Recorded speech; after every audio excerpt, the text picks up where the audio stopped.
और आज की पहली कहानी मध्य प्रदेश के शहडोल जिले की है। ये बात 2017 की है। शहडोल के जिला चिकित्सालय में कुछ लोग एक लड़की को बेहोशी की हालत में अस्पताल लेकर आते हैं, लेकिन अस्पताल में लाने के बाद वो लोग उसे छोड़कर भाग जाते हैं। इस पर जब अस्पताल प्रशासन ने स्थिति को संदिग्ध पाया और तुरंत सोहगपुर थाने को सूचित किया, जिसमें बताया गया कि कुछ अज्ञात युवक एक बेहोश जवान युवती को अस्पताल में छोड़कर फरार हो गए हैं। अस्पताल से सूचना मिलने के बाद थाना टीआई योगेंद्र पवार ने एसआई आनंद झारिया को जांच अधिकारी के रूप में टीम के साथ अस्पताल भेज दिया। पुलिस टीम अस्पताल पहुंचने तक युवती की मौत हो चुकी थी, जिससे मामला और भी गंभीर हो गया। इस पर डीसी सागर और एडीजीपी ने मामले की गंभीरता को समझते हुए तुरंत कार्रवाई की। श्री झारिया ने युवती की मौत की जानकारी टीआई महोदय को दी और कागजी कार्रवाई करने में जुट गए। सुबह होते ही पीएम से पहले पुलिस ने युवती की शिनाख्ती की कोशिश की, जिसमें जल्द ही उसकी पहचान पुरानी बस्ती शहडोल निवासी 28 वर्षीय रेखा के रूप में हो गई। इससे पुलिस ने राहत की सांस ली। दोपहर बाद शव को रेखा के परिवार वालों को सौंपते हुए पुलिस ने मुखबिरों की मदद से उसके मोहल्ले से जानकारी जुटाई, जिससे कई अहम बातें सामने आईं। इन बातों से पुलिस को एक दिशा मिली और शाम होते होते कोतवाली थाना इलाके के पंचगांव रोड दुर्गा मंदिर के पास रहने वाले अब्दुल सादाब उस्मानी को पूछताछ के लिए उठा लिया गया। शार्ट पीएम रिपोर्ट से यह साफ हो चुका था कि रेखा को जहरीला पदार्थ देने से पहले उसके साथ सामूहिक बलात्कार किया गया था। पुलिस पूछताछ में शुरू में सादाब इस बारे में कुछ भी जानने से इनकार करता रहा, लेकिन जब जांच अधिकारी एसआई आनंद झारिया ने उसके सामने एक दिन पहले की मोबाइल लोकेशन की जानकारी रखी, तो सादाब का चेहरा सफेद पड़ गया। दरअसल एसआई श्री झारिया ने सादाब को थाने लाने से पहले ही उसकी मोबाइल डिटेल्स निकाल ली थी, जिससे यह साफ हो गया कि 19 मार्च को सादाब और रेखा का मोबाइल एक साथ क्षीर सागर इलाके में मौजूद था। शाम के समय सादाब के मोबाइल की लोकेशन जिला अस्पताल के बाहर भी मिल रही थी, जिससे यह साफ था कि रेखा को जिला अस्पताल छोड़ने वाला युवक सादाब ही था। एसआई श्री झारिया को पूरी कहानी समझ में आ गई थी और उन्हें सादाब के आरोपी होने का पूरा भरोसा था। सादाब के लाख मना करने पर भी उन्होंने हार नहीं मानी। इसका नतीजा यह हुआ कि खुद को चारों तरफ से घिरा हुआ देखकर सादाब ने अपना अपराध स्वीकार कर लिया और रेखा के साथ गैंगरेप में शामिल अपने दो नौकरों राजेश सिंह और सोनू जॉर्ज के नाम भी बता दिए। पुलिस ने तुरंत दबिश देकर दोनों को गिरफ्तार कर लिया, उनके मेडिकल परीक्षण कराए और उन्हें अदालत में पेश किया, जहां से उन्हें जेल भेज दिया गया। शहडोल की पुरानी बस्ती में मुख्य आरोपी अब्दुल सादाब उस्मानी और रेखा के घर एक दूसरे से महज 25-50 फीट की दूरी पर थे। सादाब रेखा से उम्र में 5 साल बड़ा था, लेकिन बचपन में उम्र का यह अंतर ज्यादा मायने नहीं रखता था। दोनों ने अपना बचपन एक साथ मोहल्ले के दूसरे बच्चों के साथ खेलते हुए बिताया था। किशोरावस्था में रेखा का घर से बाहर निकलना कम हो गया और सादाब भी अपने अब्बू के व्यापार में व्यस्त हो गया। फिर भी एक ही मोहल्ले में रहने के कारण उनका अक्सर आमना सामना होता रहता था। सादाब का परिवार काफी संपन्न था, जबकि रेखा का ताल्लुक मध्यवर्गीय परिवार से था। 20 साल की उम्र तक रेखा ने परिवार की मदद करने के लिए काम की तलाश शुरू कर दी थी। इस कारण उसे अपनी सुंदरता के बल पर शहर के एक अस्पताल में नर्स की नौकरी मिल गई। रेखा जवानी के पहले पायदान पर थी और जब वह नर्स की ड्रेस पहनकर घर से बाहर निकलती तो लोग उसे देखकर हैरान रह जाते। एक दिन जब रेखा पैदल अस्पताल जा रही थी, तो सादाब जो पीछे से आ रहा था, उसने उसे लिफ्ट देने का प्रस्ताव रखा। चूंकि रेखा सादाब को बचपन से जानती थी और दोनों एक दूसरे के परिवार से अच्छे रिश्ते रखते थे, इसलिए उसने बिना किसी संकोच के सादाब की लिफ्ट स्वीकार कर ली। इसके बाद यह आदत बन गई कि जब भी रेखा अस्पताल के लिए जाती, सादाब गाड़ी लेकर पीछे से आ जाता और उसे अस्पताल तक छोड़ देता। रोज की मुलाकातों से दोनों के बीच बातचीत बढ़ने लगी थी। धीरे धीरे यह मुलाकातें दोस्ती में बदल गईं और फिर एक दिन ऐसा आया जब दोनों एक दूसरे के इतने करीब आ गए कि उनके बीच का हर फासला खत्म हो गया। प्यार के इस सैलाब में दोनों के बीच की सारी दीवारें टूट गईं और एक नया रिश्ता शुरू हो गया। सादाब बहुत चालाक था। उसने पहले रेखा को पूरी तरह से विश्वास में लिया और शराफत का दिखावा किया, लेकिन जब उसे रेखा के साथ संबंध बनाने का मौका मिला तो उसने रेखा की इच्छा के खिलाफ उसे लगातार शारीरिक रूप से प्रताड़ित किया। उसने रेखा से वादा किया था कि वह उससे शादी करेगा। इस कारण रेखा सब कुछ सहती रही। कई सालों तक सादाब ने रेखा से शारीरिक संबंध बनाए, लेकिन फिर उसने दूसरी लड़की से शादी कर ली। जब रेखा को इसके बारे में पता चला तो उसने सादाब से तकरार की। सादाब ने उसे समझाया कि उसने अब्बू की इच्छा का पालन किया और जल्द ही उसे तलाक दे देगा, फिर रेखा से शादी करेगा। रेखा ने सादाब पर भरोसा किया और वह उसी पर निर्भर रही। हालांकि सादाब ने अपनी पत्नी को तलाक नहीं दिया और न ही रेखा से शादी की। रेखा उसे बार बार शादी के लिए दबाव डालती रही, लेकिन सादाब हर बार उसे कोई न कोई बहाना बनाकर टालता रहा, जबकि वह रेखा से अपनी शारीरिक नजदीकी बनाए रखता था। सादाब ने पुलिस को बताया कि पिछले कुछ माह से रेखा ने निकाह के लिए मेरा जीना मुश्किल कर दिया था। इसलिए जब मैं उससे पूरी तरह तंग आ गया तो मैंने उसकी हत्या करने की ठान कर अपने नौकर जॉर्ज और राकेश सिंह से इस काम के लिए मदद मांगी, जिस पर दोनों इस शर्त पर राजी हो गए कि हत्या से पहले वे भी रेखा के साथ शारीरिक संबंध बनाएंगे। इसके बाद योजना अनुसार 19 मार्च को मैं रेखा को पिकनिक के नाम पर 18 किलोमीटर दूर क्षीर सागर ले गया, जहां तय कार्यक्रम के अनुसार राकेश और सोनू जॉर्ज मिल गए। चूंकि रेखा को मैं पहले ही शराब पीने की आदत डाल चुका था, इसलिए पिकनिक के मूड में उसने जी भरकर हम तीनों के साथ शराब पी, जिससे जब रेखा को गहरा नशा हो गया तो पहले मैंने और फिर राकेश एवं जॉर्ज ने उसके साथ बलात्कार किया। रेखा ने काफी शराब पी रखी थी, इसलिए उसे इस बात का भी होश नहीं था कि उसके संग क्या हो रहा है। इसलिए बलात्कार के बाद हमने उसकी शराब में बेहोशी की ढेर सारी दवा मिलाकर पिला दी, जिससे उसकी हालत बिगड़ने लगी। जिसके बाद तीनों ने योजना के अनुसार उसे अस्पताल ले जाकर छोड़ दिया। उनका मानना था कि अस्पताल में मौत होने से रेखा की हत्या वाली बात बाहर नहीं आएगी, बल्कि पुलिस इसे स्वाभाविक मौत मानकर बात खत्म कर देगी। लेकिन ऐसा नहीं हुआ। अस्पताल के डॉक्टरों ने रेखा की गंभीर हालत को देख तुरंत उसे प्राथमिक उपचार देना शुरू किया और उसकी जान बचाने के लिए पूरी कोशिश की।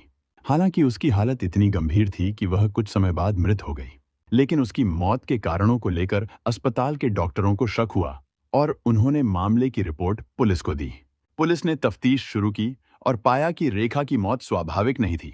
इसके बाद पुलिस ने रेखा के परिवार वालों से संपर्क किया और शिनाख्त की प्रक्रिया के बाद मामले को गंभीरता से लिया। पुलिस ने सादाब और उसके 2 साथियों के खिलाफ हत्या और बलात्कार की धाराओं में मामला दर्ज किया। सादाब और उसके साथी जब पुलिस के घेरे में आए तो उन्होंने अपने अपराधों को कबूल कर लिया। उन्होंने बताया कि रेखा के साथ बलात्कार करने के बाद उसे मारने की योजना बनाई थी और यह कि उन्होंने उसे अस्पताल में छोड़ दिया था ताकि पुलिस इसे स्वाभाविक मौत समझे। लेकिन पुलिस की सूझबूझ और अस्पताल के डॉक्टरों की तत्परता से मामला खुल गया और तीनों आरोपियों को गिरफ्तार कर लिया गया। आखिरकार अदालत ने मामले की सुनवाई के बाद सादाब और उसके साथियों को उम्र कैद की सजा सुनाई और रेखा के परिवार को न्याय मिला।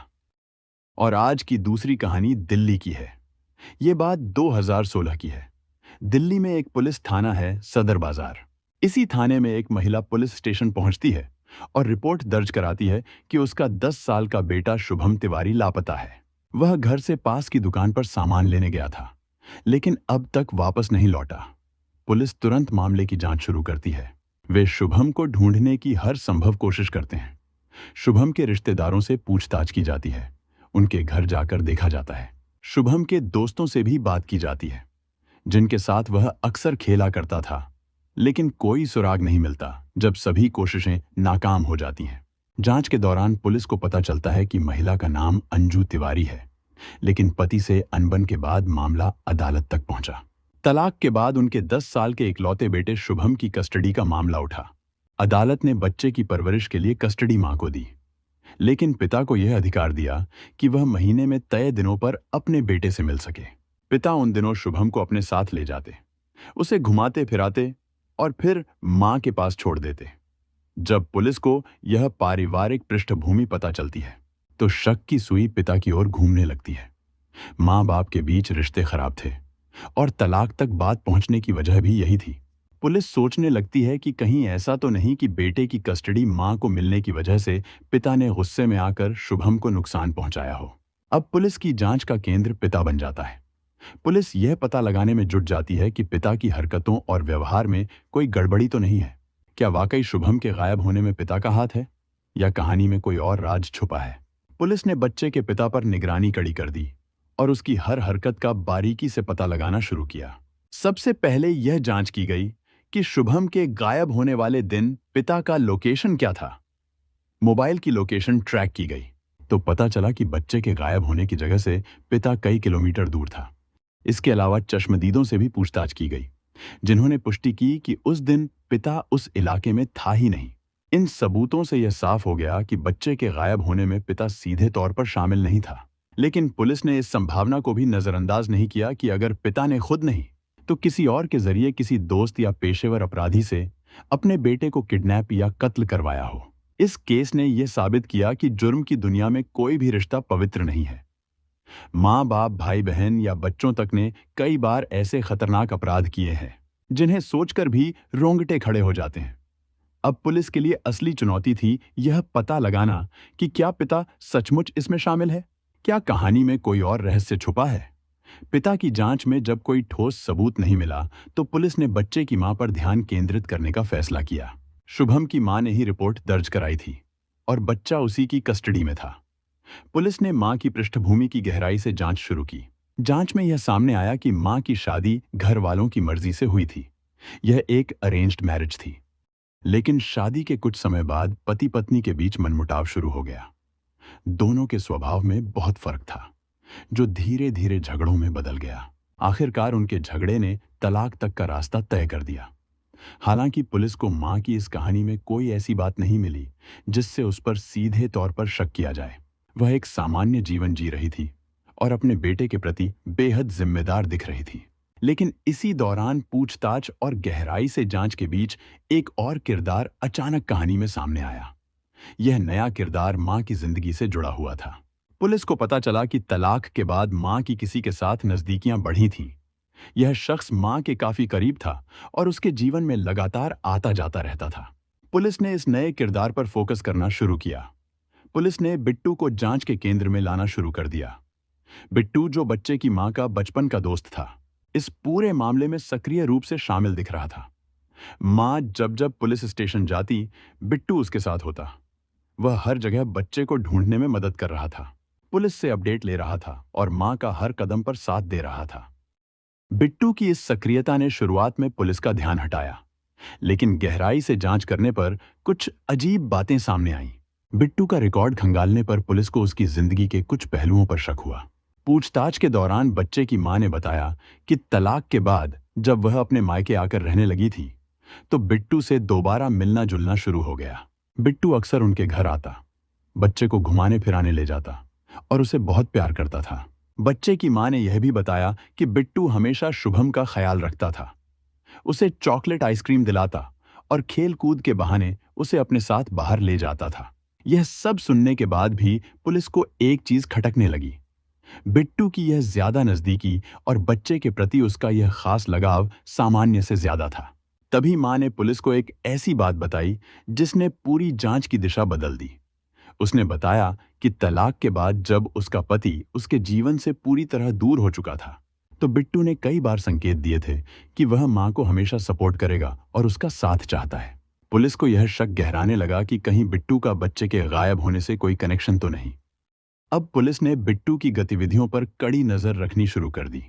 कॉल डिटेल्स से लेकर उसके दोस्तों से पूछताछ तक हर पहलू की जांच तेज हो गई। मां ने यह भी कबूल किया कि तलाक के बाद बिट्टू का उसके घर आना जाना ज्यादा बढ़ गया था, लेकिन वह कभी किसी गलत इरादे से ऐसा करता हुआ नहीं दिखा। पुलिस को अब समझ आ रहा था कि बिट्टू इस मामले की एक अहम कड़ी हो सकता है। सवाल यह था कि क्या बिट्टू ने वाकई मदद के नाम पर कुछ ऐसा किया था जो अब तक छुपा हुआ था, या फिर वह सिर्फ एक सच्चा दोस्त था जो मां और बच्चे की मदद करना चाहता था। जांच अब बिट्टू के इरादों पर केंद्रित हो गई। बिट्टू के खिलाफ कोई ठोस सबूत न होने के बावजूद पुलिस ने उसके हर कदम पर नजर रखनी शुरू कर दी। मां के बयान ने शक को थोड़ा गहरा कर दिया था, क्योंकि उसने यह कबूल किया था कि तलाक के बाद बिट्टू ने शादी का प्रस्ताव रखा था। भले ही मां ने इसे साफ तौर पर मना कर दिया हो, लेकिन यह इशारा करता था कि बिट्टू का भावनात्मक जुड़ाव मां और उसके बेटे से कहीं ज्यादा हो सकता था। जब पुलिस ने बिट्टू के मोबाइल लोकेशन की जांच की, तो यह पता चला कि शुभम के गायब होने वाले दिन उसका मोबाइल उसी इलाके में सक्रिय था। हालांकि यह सबूत निर्णायक नहीं था, क्योंकि बिट्टू का घर भी वहीं था। फिर भी पुलिस ने इस जानकारी को अनदेखा नहीं किया और बिट्टू की हरकतों और बॉडी लैंग्वेज पर ध्यान केंद्रित करना शुरू किया। पुलिस ने बिट्टू के मोहल्ले और जान पहचान वालों से बातचीत की। उनसे जानने की कोशिश की कि बिट्टू का व्यवहार कैसा था। क्या वह कुछ अजीब या असामान्य कर रहा था? पड़ोसियों ने बताया कि बिट्टू हमेशा एक सीधा साधा व्यक्ति था और वह बच्चे और उसकी मां की मदद के लिए हर वक्त तैयार रहता था। लेकिन कुछ लोगों ने यह भी कहा कि बिट्टू पिछले कुछ दिनों से चुपचाप और परेशान सा दिख रहा था। पुलिस ने इस बात को गंभीरता से लिया। बिट्टू का व्यवहार अचानक क्यों बदला? क्या यह किसी अपराध बोध का संकेत था या सिर्फ मां के प्रति उसकी भावनाओं का नतीजा? पुलिस ने उसे कड़ी निगरानी में रखते हुए उसके दोस्तों और परिवार से भी पूछताछ शुरू की। बिट्टू के बारे में पड़ोसियों और जान पहचान वालों ने बताया कि जब से बच्चा गायब हुआ है, उसका बर्ताव बदल गया है। कभी वह डरा हुआ दिखता, कभी उदास और कभी घबराया हुआ। कुछ लोगों का कहना था कि ऐसा इसलिए है क्योंकि बिट्टू को मां और बच्चे से गहरा लगाव था। मां परेशान थी, तो शायद बिट्टू भी उसी वजह से परेशान था। लेकिन पुलिस के लिए यह बदलाव भी एक अहम बात थी। बच्चा गायब होने के बाद से उसकी बॉडी लैंग्वेज और बर्ताव में जो बदलाव आया था, वह शक को बढ़ा रहा था। फिर भी पुलिस के पास इसे अपराध साबित करने के लिए कोई ठोस सबूत नहीं था। हो सकता था कि बिट्टू सिर्फ चिंता की वजह से ऐसा महसूस कर रहा हो। इसी बीच पुलिस बाकी संभावनाओं की भी जांच कर रही थी, लेकिन कोई सुराग हाथ नहीं आ रहा था। आखिरकार पुलिस को लगा कि अगर कोई इस गुमशुदगी की गुत्थी सुलझा सकता है, तो वह बिट्टू ही है। पुलिस ने एक बड़ा फैसला लिया और बिट्टू को थाने बुला लिया। घंटों तक उससे पूछताछ की गई। शुरुआत में बिट्टू को लगा कि पुलिस सिर्फ औपचारिकता निभा रही है, लेकिन धीरे धीरे पुलिस ने सवालों का दायरा गहराई से बढ़ाना शुरू किया। लेकिन जब पुलिस ने सवालों का रुख सीधा बिट्टू की ओर किया, तो वह घबराने लगा। हालांकि वह बार बार यही कहता रहा कि उसे बच्चे के बारे में कुछ नहीं पता, लेकिन पुलिस ने एक नया तरीका अपनाया। उन्होंने बिट्टू से झूठ बोला और कहा, हमारे पास सबूत है कि बच्चे के गायब होने वाले समय तुम्हारा मोबाइल लोकेशन उसके साथ था। बिट्टू को टेक्नोलॉजी और सर्विलांस की ज्यादा जानकारी नहीं थी। पुलिस ने अपनी बात को इतने विश्वास के साथ रखा कि वह घबरा गया। उसे लगने लगा कि पुलिस को सब पता चल चुका है।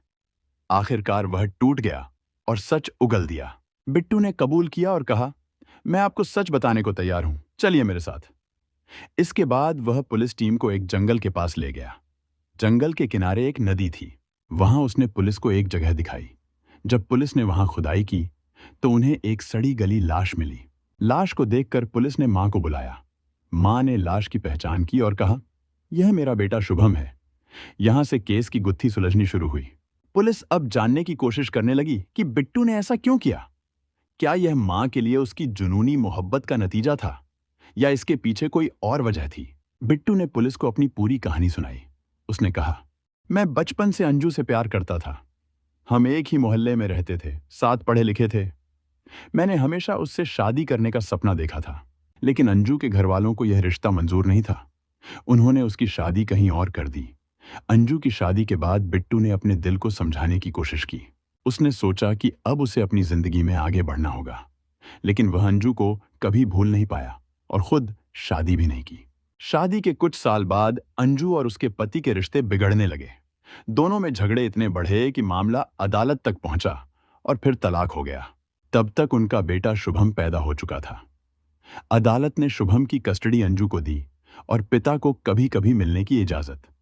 तलाक के बाद बिट्टू के मन में उम्मीद जगी।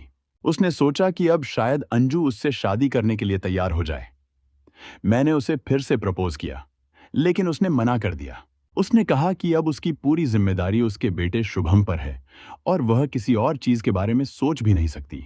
बिट्टू को लगा कि अंजू उससे शादी नहीं कर रही क्योंकि शुभम उसके रास्ते में आ रहा है। यही बात उसके दिमाग में बैठ गई। उसने पुलिस को बताया, शुभम के कारण अंजू मुझे ठुकरा रही थी। मुझे लगा कि अगर शुभम नहीं रहेगा तो शायद अंजू मान जाएगी। इसी गुस्से और जुनून में मैंने वह कर दिया जो नहीं करना चाहिए था। बिट्टू ने पुलिस को बताया कि वह शुभम को मारने के लिए पहले से सोच चुका था। उसे लगता था कि अगर शुभम नहीं होगा तो अंजू उसके पास आ सकती है और वह उससे शादी कर सकता है।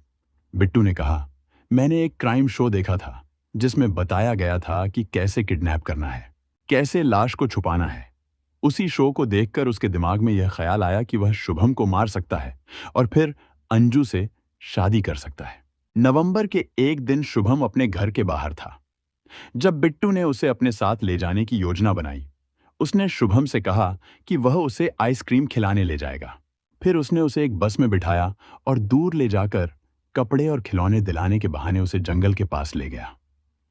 वहां बिट्टू ने गमछे से शुभम का गला घोट दिया। फिर उसने उसकी लाश को नदी में फेंक दिया और घर लौट आया। जब अंजू को अपने बेटे की कोई खबर नहीं मिली तो वह बहुत परेशान हो गई और बिट्टू के साथ मिलकर उसे ढूंढने लगी। बिट्टू ने अंजू के साथ मिलकर जगह जगह उसकी तलाश की, यहां तक कि पुलिस स्टेशन जाकर रिपोर्ट भी दर्ज करवाई। अगले दिन बिट्टू ने झूठ बोलते हुए कहा कि वह भी शुभम को ढूंढने जा रहा है, लेकिन वह उसी जगह गया जहां उसने शुभम की लाश फेंकी थी। वहां उसने लाश को फिर से निकाला, उसे जलाने की कोशिश की, लेकिन जब वह नहीं जल पाई तो उसे पत्थरों के नीचे छुपा दिया। फिर वह वापस अंजू के पास आ गया और फिर से शुभम की तलाश करने का नाटक किया। यह सिलसिला कई दिन तक चलता रहा। बिट्टू, जो खुद शुभम का कातिल था, लगातार अपनी मासूमियत का नाटक करता रहा और अंजू के साथ बच्चे को ढूंढने की कोशिश करता रहा, जबकि उसने खुद ही उसे मार डाला था। बिट्टू ने अपनी निजी इच्छाओं को पूरा करने के लिए शुभम को मारा और उसकी मां से शादी करने का सपना देखा, लेकिन उसका अपराध अंततः सामने आ गया। यह दर्शाता है कि झूठ और अपराध की कोई न कोई सजा होती है। बिट्टू के दिल में अपनी प्रेमिका को पाने का इतना जुनून था कि उसने सही और गलत का भेद भूलकर एक मासूम बच्चे की जान ले ली। यह हमें बताता है कि अति भावनाओं में बहकर हम सही निर्णय नहीं ले पाते हैं। अंजू का सबसे बड़ा कारण था अपने बेटे की जिम्मेदारी को निभाना, लेकिन बिट्टू ने उसे नुकसान पहुंचाया ताकि वह अपनी इच्छाओं को पूरा कर सके। यह हमें बताता है कि किसी भी रिश्ते में जिम्मेदारी से भागना और दूसरों को नुकसान पहुंचाना गलत है। बिट्टू ने अंजू के दर्द को समझने की बजाय उसे और बढ़ा दिया। यह हमें बताता है कि हमें दूसरों की स्थिति को समझकर उनके साथ सहानुभूति दिखानी चाहिए, ना कि उनके दुख का कारण बनना चाहिए। इस कहानी से संदेश यह है कि किसी भी समस्या का हल हिंसा और गलत रास्तों में नहीं है। हमें अपनी भावनाओं पर काबू पाना चाहिए और सही तरीके से जीवन जीने का प्रयास करना चाहिए। हमारा उद्देश्य यह है कि लोग इन घटनाओं से सीखें और गलत रास्तों पर चलने से बचें। यह कहानी एक अहम चेतावनी है जो हमें बताती है कि जीवन में सही फैसले लेना कितना जरूरी है। हमें मिलकर एक बेहतर समाज बनाने की कोशिश करनी चाहिए, जहां प्यार और ईमानदारी की अहमियत हो। ऐसी सच्ची घटनाओं और उनसे मिले संदेशों के साथ मैं फिर लौट कर आऊंगा। तब तक के लिए सुरक्षित रहें, सतर्क रहें और याद रखें कि हर कदम सोच समझकर उठाएं।